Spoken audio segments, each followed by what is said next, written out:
กินข้าวแล้วกันเหมือนเดิมคือเก่าเด้อมื้อนี้ไหลสิได้เป็นปลาทูแล้วครับตำบักหุ่งแล้วก็มีแจ่วข้าวเหนียวหวานพร้อมสุดบรรยากาศถ้านอกสถานที่บ่ได้มื้อนี้เพราะว่าฝนมันตกก็เลยมานั่งอยู่ในโฮมเพื่อนนี่ล่ะกินง่ายๆนี่อยู่ง่ายกินง่ายแบบเป็นว่ามาแซ่บๆกันเด้อโอ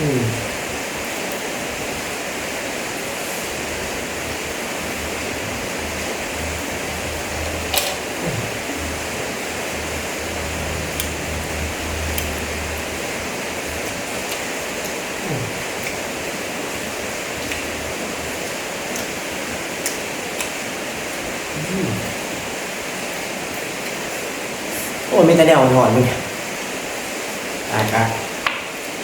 กำจะได้คลิปพี่น้องคน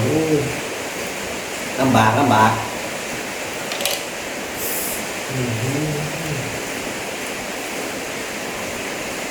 ่หอนเป็นตำบักหุ่งขนาด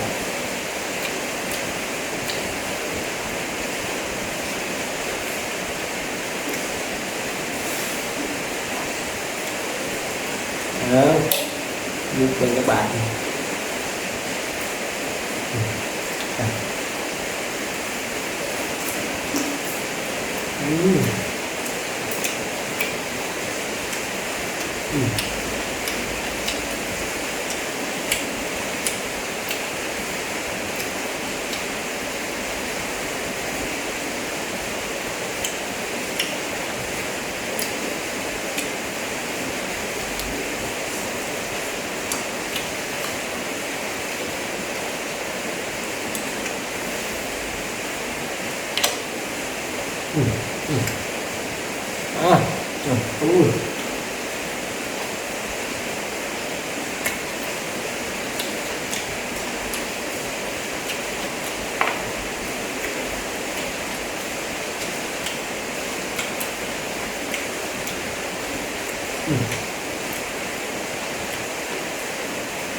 หวานได้เลย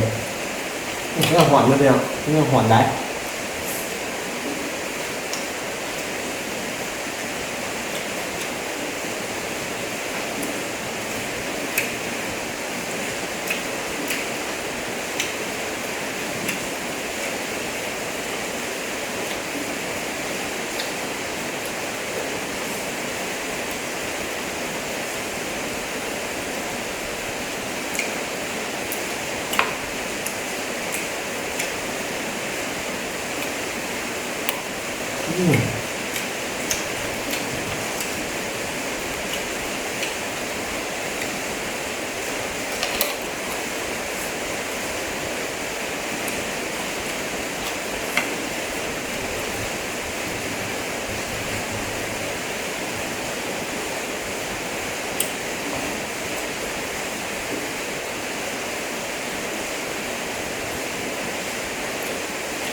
ตำบักหุ่ง